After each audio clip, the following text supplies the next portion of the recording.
Hello everyone. We're going to hear another awesome presentation by Hervé Riboni.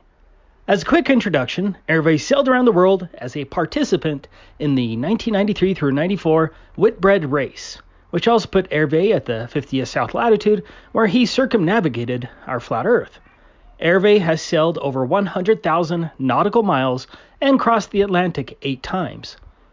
To summarize Hervé's presentation, if the globe were real, there should be roughly 24 time zones matching the pathway of the sun in relation to the rotation of the Earth as shown in this illustration. There should be 24 time zones in the north and 24 time zones in the south. These time zones should roughly match longitude lines, and the distances between these time zones should be equal in the north and south at the same latitude. I think everyone can pretty much understand that. Unknown to nearly everyone, this illustration here is misleading and doesn't match reality because there are actually 19 time zones in the north and 32 time zones in the south. That certainly doesn't make sense under the globe. So why are there more time zones in the south than in the north?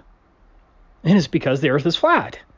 Under a flat Earth, the 24-hour time zones, like longitude lines, would continually spread out as the time zones move from north to south, as shown here.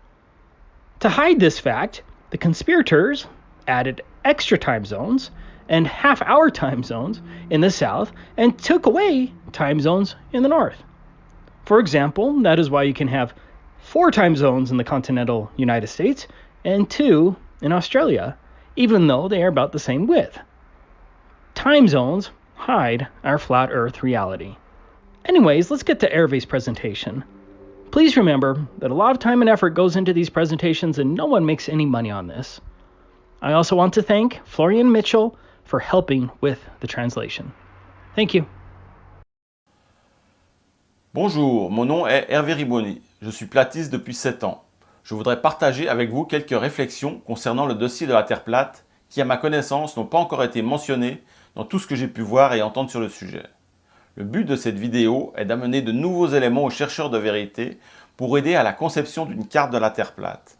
J'ajouterai que cet exposé un peu technique n'est peut-être pas recommandé pour ceux qui abordent le sujet. Mon expérience de marin professionnel dans des courses de voiliers en haute mer m'a amené entre autres à faire un tour du monde par les 50e de latitude sud qui passe par le cap de Bonne-Espérance à la pointe sud de l'Afrique, le cap Lewin en Australie et le cap Horn en bas de l'Amérique du Sud, communément appelé par les platistes le Grand Cercle. J'ai aussi traversé 8 fois l'Atlantique et parcouru plus de 100 000 milles nautiques. Ainsi, j'espère que mon expérience pourra contribuer à une approche un peu différente sur le sujet. Quand j'étais skipper, en tant que capitaine, j'ai beaucoup utilisé les cartes marines et quand je me suis ouvert à la théorie de la Terre plate, je me suis demandé comment on fait les manipulateurs pour passer d'une surface plane à une sphère sans que ce soit trop évident que quelque chose ne fonctionne pas avec les trajets, les distances et le positionnement des continents. Par quelle méthode les manipulateurs ont-ils réussi à tromper la population entière sans que cela ne paraisse sur les cartes que nous utilisons? Comme tous les platistes le savent déjà, la partie nord de la Terre plate est beaucoup plus petite en superficie que la partie sud, contrairement à la sphère du système héliocentrique où les deux hémisphères sont supposés être identiques.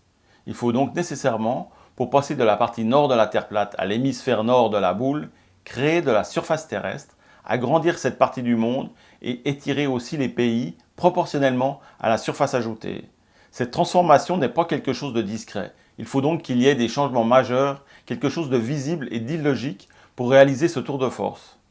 Pour commencer, regardons attentivement les fuseaux horaires. Les fuseaux horaires sont séparés en 24 heures autour de la Terre comme on le voit ici sur l'image. Ils se déploient de manière égale tout autour du globe, d'est en ouest dans le sens des longitudes. Ou, plus précisément, devraient être séparés en 24 fuseaux horaires identiques suivant la position du Soleil par rapport à la rotation de la Terre. Cependant, si on observe seulement la partie très au nord, on s'aperçoit que l'Alaska et le Canada sont étirés vers l'ouest et que petit à petit, ils empiètent sur le fuseau horaire qui est à leur gauche. Ils se décalent de plus en plus, à tel point que l'Alaska, au niveau du détroit de Bering, a une heure locale de 3 heures, alors qu'au même moment, Au même endroit, il est minuit en Russie sur exactement la même longitude. Il manque ici 3 heures, de 0 heure ou minuit en Russie à 3 heures du matin en Alaska. À l'ouest du détroit de Bering, c'est la même chose. On voit qu'il manque aussi 2 heures de fuseau, celui de 18 heures ici et celui de 20 heures. Donc, dans cette partie du nord du globe, il y a seulement 19 fuseaux horaires sur 24. En étirant le Canada, l'Alaska et la Russie sur moins de fuseaux horaires, ici et là, cela crée de l'espace au détroit de Bering ainsi qu'une large étendue de mer juste sous le détroit. Cela crée la superficie supplémentaire dont les manipulateurs ont besoin pour la transformation. Si à l'inverse, on garde le même étirement des deux continents, mais en utilisant les 24 fuseaux horaires, on se retrouve avec 3 fuseaux horaires juste sur l'Alaska. Et en parcourant ces latitudes d'est en ouest, on changerait de zone horaire sur trop peu de kilomètres, ce qui ne correspondrait pas aux distances sur le modèle de la sphère et éveillerait les soupçons. Maintenant, si l'on essaye de placer logiquement ces territoires avec les 24 fuseaux horaires officiels, le résultat se rapprochera beaucoup de cette vieille carte de la Terre plate, ou de celle-ci. Regardez comme l'angle des côtes du continent nord-américain et de la Russie sont différents que sur une map monde ou même sur la carte Gleason. Les côtes sont beaucoup plus proches sur la vieille carte. À mon avis, la Gleason est une projection de la sphère. C'est pour cette raison qu'elle n'est pas censurée sur Internet. C'est une fausse piste. Voyez la différence en supprimant des fuseaux horaires ou en les utilisant tous. Il n'y a presque plus d'espace supplémentaire sous le détroit. La seule possibilité, malgré les incohérences, la moins illogique pour les manipulateurs pour passer du plat à la sphère, est bien celle de cette illustration. Les rares traversées officielles dans cette zone, qui se sont faites en planche à voile par exemple, ont été réalisées précisément au détroit de Bering, à l'endroit le plus rapproché des deux continents, où la distance est de seulement 83 km, ce qui ne fait aucune différence entre les deux modèles de carte. Par contre, pour une traversée plus au sud, il faut se rendre jusqu'à Vladivostok, 3500 km plus bas, pour retrouver la première ligne aérienne qui se rend à Seattle avant d'aller à Anchorage, ou de Tokyo à Vancouver pour les traversées maritimes. Ce qui laisse une grande zone ici, avec pour ainsi dire, pas de données crédibles quant à l'exactitude des cartes. Sans trafic aérien ni maritime direct entre les deux continents, une région aussi mystérieuse et interdite que l'Antarctique, qui, avec la pseudo-rivalité USA-Russie de l'après-Deuxième Guerre mondiale, décourage encore de nos jours les curieux d'aller naviguer dans ces eaux peu accueillantes. Finalement, une zone idéale pour faire mentir les cartes. Si nous revenons au fuseau horaire et qu'on regarde maintenant les pays un peu plus au sud, les 24 fuseaux horaires sont présents et chaque pays utilise l'heure du fuseau horaire qui correspond à sa position. Encore plus au sud, à partir de la latitude 40 nord, on voit que les fuseaux horaires se multiplient avec des demi-heures et qu'il existe même 2 fuseaux horaires supplémentaires ajoutés dans le Pacifique Sud, à l'est de la Nouvelle-Zélande. Il y a donc officiellement 19 fuseaux horaires dans la partie très au nord du globe et au minimum 32 dans la partie sud. On remarque également que les endroits où les fuseaux horaires sont multipliés et ajoutés sont ou en pleine mer comme les îles du Pacifique, ou alors ont un littoral ouvert à l'océan au sud, comme l'Iran, l'Inde, la Birmanie ou l'Australie, de sorte que dans les deux cas, il est impossible de savoir comment se déploieraient ces multiples 32 fuseaux horaires sur une sphère, puisqu'il n'y a pas de large terre habitée au sud de ces territoires. Les 32 fuseaux horaires se perdent en mer, ce qui peut être pratique pour les manipulateurs afin de cacher la transformation. On remarque aussi que les USA et l'Australie ont sensiblement la même largeur, 4000 km pour l'Australie et 4500 km pour les USA, ce qui fonctionne sur le globe. Ils ont également une position en latitude comparable, bien que les USA sont un peu plus au nord par rapport à l'Australie au sud. Leur remplacement en latitude est quand même assez similaire pour faire une comparaison des fuseaux horaires pour chaque pays utilisé sur leur largeur. Si on reporte leur position et leur largeur sur un globe, on voit ainsi que la largeur des fuseaux horaires entre le nord et le sud versus leur position à latitude n'est pas assez différente pour justifier une différence du double de fuseaux. Car en effet, nous constatons qu'il y a 4 fuseaux horaires aux États-Unis et seulement 2 utilisés en Australie pour la même largeur de pays. Bien qu'en Australie, ils aient rajouté au milieu une zone d'une demi-heure pour nous faire croire à un 3e fuseau, et que l'Australie, sur cette fausse projection, déborde sur le fuseau horaire des 22 heures. Il y a en fait, pour les Australiens, que 2 zones d'heures de passage du Soleil qui sont réellement utilisées comme indiqué ici. Sur les illustrations de fuseaux horaires, l'Australie apparaît beaucoup moins large que les USA, même en la faisant déborder sur le fuseau des 22 heures, ce qui à mon avis n'est pas la réalité puisque cette zone horaire n'est pas utilisée. La différence de largeur vient du fait que les fuseaux horaires sont parallèles sur cette illustration, alors que dans la réalité, sur la Terre plate, ils s'élargissent en se dirigeant vers le sud, ce qui concorde avec la grande largeur de l'Australie et l'utilisation de seulement 2 fuseaux horaires, comparativement à 4 fuseaux horaires pour les USA. Si on place les USA et l'Australie sur les fuseaux horaires de la Terre plate, alors les heures utilisées des 2 pays sont logiques. Comme les fuseaux ne s'élargissent pas vers le sud sur cette projection, il est obligatoire d'étirer les surfaces terrestres au nord pour garder les fuseaux horaires parallèles et ainsi maintenir l'aspect d'une boule avec 2 hémisphères symétriques. On constate que tout cela n'a aucune logique sur une sphère avec 2 hémisphères symétriques, mais par contre est beaucoup plus cohérent sur une Terre plate avec la partie nord plus petite que la partie sud. Sur un schéma simplifié, les fuseaux horaires modifiés des manipulateurs ressembleraient à ceci sur une Terre plate. On remarque que plus on s'éloigne du centre, plus les manipulateurs ont créé de fuseaux horaires, pour cacher les plus grandes distances pour changer de zone horaire du sud par rapport au nord. Pour boucler le tour de la Terre, nous voyons qu'en continuant vers l'est, ici, l'étirement des pays diminue du nord au sud pour retrouver le bon fuseau horaire à la longitude 0 de Greenwich, avec le soleil à nouveau bien placé, prêt pour le tour suivant. Alors, puisqu'on parle de l'Australie et des USA, il y a quelque chose d'intéressant à observer ici. On a les 2 trajets qu'on peut comparer. Celui des États-Unis de Savannah à San Diego et celui de l'Australie de Sydney à Perth. Donc, ils font très proche de 3900 km. Les deux trajets. Et pour celui des États-Unis, on est au 33e de latitude nord. Et pour celui de l'Australie, c'est le 33e de latitude sud. Donc, vu cette disposition, on pourrait se demander, comme la Terre plate a des fuseaux horaires qui sont plus larges au sud qu'au nord, est-ce qu'on pourrait voir une différence sur les levées et les couchers de soleil, c'est-à-dire sur le temps d'ensoleillement qu'on va avoir depuis Sydney, le lever de soleil, et Perth pour le coucher de soleil. Et la même chose, évidemment, pour en haut, Savannah, le lever de soleil, et puis à San Diego, le coucher de soleil. Qu'est-ce que c'est la durée d'ensoleillement, que ce soit sur les 2 solstices ou l'équinoxe?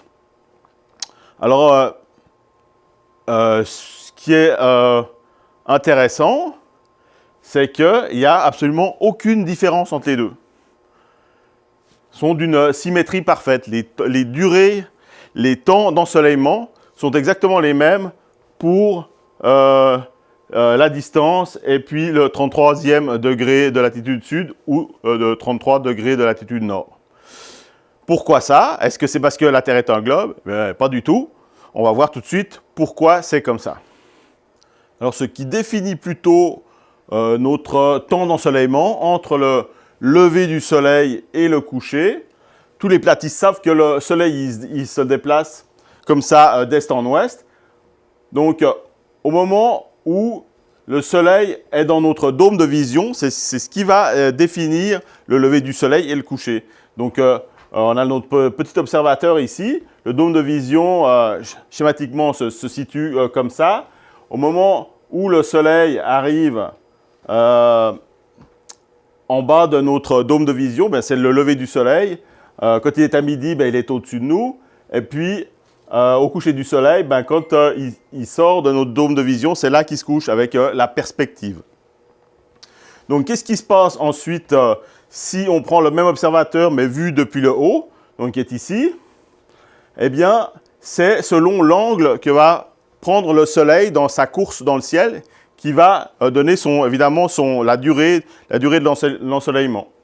Donc, pour le solstice d'hiver, eh bien, si on a notre observateur ici, le soleil va passer plus bas sur l'horizon, à l'équinoxe un peu plus haut, puis pour le solstice d'été, là on parle de l'Australie, eh bien c'est là où il sera le plus haut dans le ciel pour l'observateur. Si on parlait eh bien, du 33e degré, donc il ne sera pas très loin du zénith, quand même, avec comme un petit angle quand même. Donc voilà ce qui définit les temps d'ensoleillement, et donc c'est normal qu'on n'a pas, de différence entre le nord et le sud, puisque ce n'est pas la différence de largeur des fuseaux horaires qui va donner une différence sur le temps d'ensoleillement. Et donc c'est aussi pour cette raison que les manipulateurs peuvent tricher avec les fuseaux horaires qui sont plus larges au sud qu'au nord, mais comme notre temps d'ensoleillement est défini par notre dôme personnel de vision et qu'il est, unique à chaque observateur sur Terre, évidemment qu'il est difficile de voir l'asymétrie qu'il peut y avoir entre le nord et le sud. Alors, est-ce qu'il n'y a vraiment pas de différence entre le nord et le sud qu'on peut remarquer? Eh bien oui, il y en a une. Elle est avant le lever du soleil et après le coucher du soleil.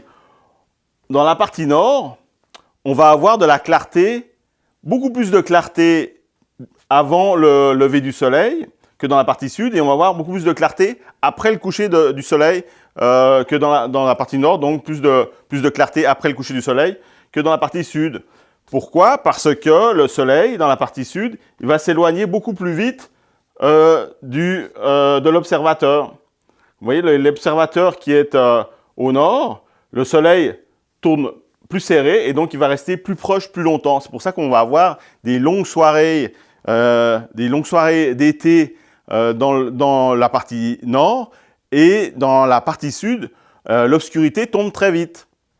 On le remarque aussi, c'est encore plus évident quand on navigue, puisqu'il n'y a pas de montagne pour cacher le soleil. Donc, dans l'hémisphère nord, quand on navigue proche du solstice d'été, pendant l'été, proche du 50e parallèle nord, on va non seulement avoir une clarté beaucoup plus longtemps, mais on va même voir la clarté du soleil derrière l'horizon toute la nuit. Ce que je n'ai jamais vu dans l'hémisphère sud, dans les 50e sud.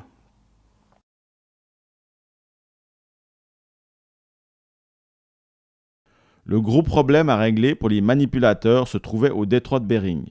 Il manquait déjà 3 heures en Alaska pour compléter les premiers 12 heures de fuseau horaire. Les manipulateurs avaient besoin d'un miracle au détroit de Bering, soit d'arrêter le temps pendant 3 heures, ou avancer de 21 heures et retrouver la bonne heure solaire un jour plus tard. Mais comment faire? Et qu'y a-t-il de très spécial au détroit de Bering? Oui, c'est ça, la ligne de changement de date. Donc la ligne de changement de date. La ligne de changement de date, officiellement, sur la sphère, elle est de cette manière-là. Donc, on a les deux fuseaux horaires ajoutés, 13 et 14, qui se trouvent ici. Évidemment, pour donner l'illusion de la symétrie de la boule, une fois ajoutés les fuseaux supplémentaires 13 et 14, on fait revenir la ligne de changement de date sous le début de la ligne ici. Sauf que si on regarde sur la Terre plate, ici, on s'aperçoit que les 13 et 14, ils peuvent très bien aller jusqu'au bout de la Terre plate, ici, pour pouvoir rajouter des fuseaux horaires. Et dans ce cas-là, on va évidemment mettre le numéro 1 du fuseau horaire qui devrait se situer normalement ici, juste après la Nouvelle-Zélande. on va pouvoir le déplacer après les 2 fuseaux horaires supplémentaires. Pourquoi? Parce qu'ici, il n'y a que de la mer, personne n'habite. Donc, aucune terre habitée. Donc, on peut sans problème pousser le tout et recommencer avec les fuseaux horaires 1, 2, 3, 4, 5, 6, 7 jusqu'en Amérique du Sud. Alors, bien sûr, on fait apparaître les 2 fuseaux horaires supplémentaires 13 et 14 à l'équateur, puisque au nord, on ne veut pas en rajouter des fuseaux horaires, on veut en enlever pour garder l'illusion de la symétrie de la boule. Donc, on le fait commencer à partir de l'équateur et on l'amène jusqu'en bas de la Terre plate. Et ensuite, comme on n'a pas de terre habitée à l'est de la Nouvelle-Zélande, on peut très bien commencer donc le premier fuseau horaire officiel à l'est des 2 fuseaux horaires ajoutés. On peut dire aussi que la ligne de changement de date est l'endroit idéal pour supprimer et ajouter des fuseaux horaires, car comme il y a un changement de date, justement, c'est beaucoup moins évident qu'il va ou manquer des heures ou en ajouter. Comme les gens ne sont pas sur la même journée d'un côté et de l'autre de la ligne de changement de date, la comparaison est plus difficile. Donc juste à la ligne de changement de date, on a enlevé 2 heures, 2 fuseaux horaires donc, à l'Alaska, hein, qui commencent à 3 heures, comme on l'a vu, et on en a ajouté 2 à partir de l'équateur.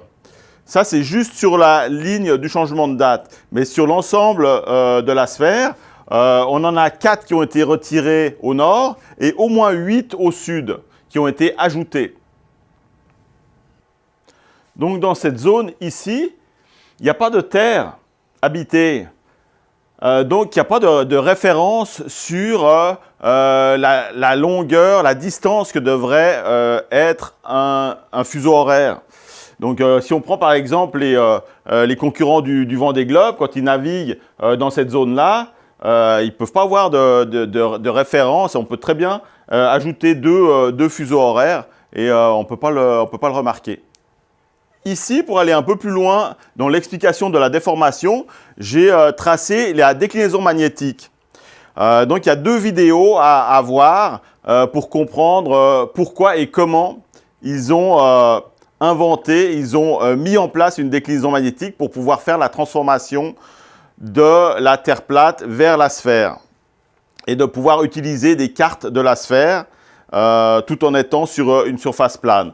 Donc, avoir ces deux vidéos, mais disons pour être résumé, on va dire que pour la partie sud, la déclinaison magnétique va dévier, parce que c'est une déclinaison S, elle va dévier les directions dans ce sens-là, par ici, ce qui correspond à nos 2 fuseaux horaires qui ont été rajoutés ici.